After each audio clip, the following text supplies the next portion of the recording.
Hi, I'm Stephen Thompson. I'm an author, lecturer, philosopher, and spiritualist. I teach common sense living techniques and tools around the country. Today I'd like to share with you a lesson that I have titled The Egg, Flower, and Pencil. The reason that I teach this lesson is it helps you to have a new awareness about your perceptions and your thoughts when making judgments around others. I do this normally in a classroom environment where I have students that are teamed up, A team, B team, and they have an easel and a team captain in each group. I ask Team A to find the similarities between an egg, a flower, and a pencil. And when I do that, Team A sits back and they're kind of in shock. Oh my gosh, how is this ever going to work? What can there possibly be in similarities between an egg and a flower and a pencil? Now, without them knowing it, I go to Team B, but instead of asking them to find a similarity, I ask them to find the differences between an egg and a flower and a pencil. Team B just grabs the pen and they start coming up with all sorts of ideas. Well, the egg is round. The pencil is long and skinny. And the flower has no particular shape and style. Well, my gosh, the egg creates a chicken. And a pencil is used for drawing or mathematical work. And the flower goes in a garden. And they go on and on and on, and they just very happily are creating this list.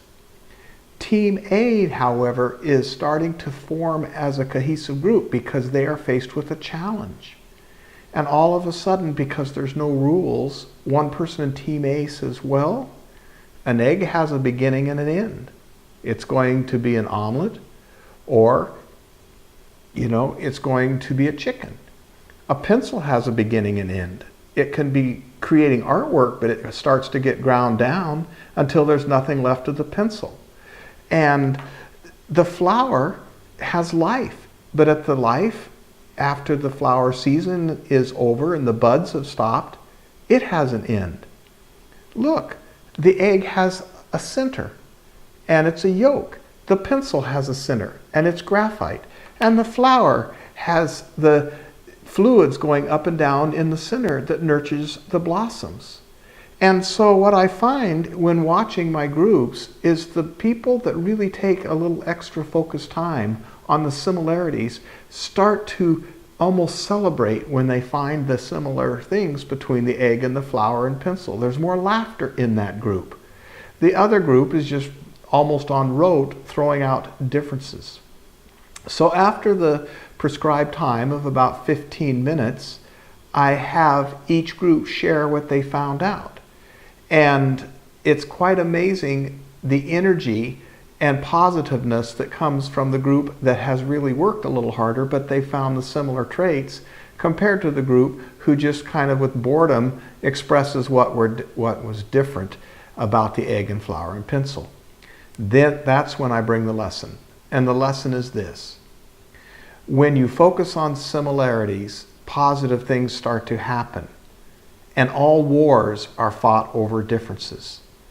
So when I teach my lesson, it is the next time you're faced with a difficulty, a challenge with another person or a group, see what you have in common and start working from that position. It gives you a much closer chance of resolve.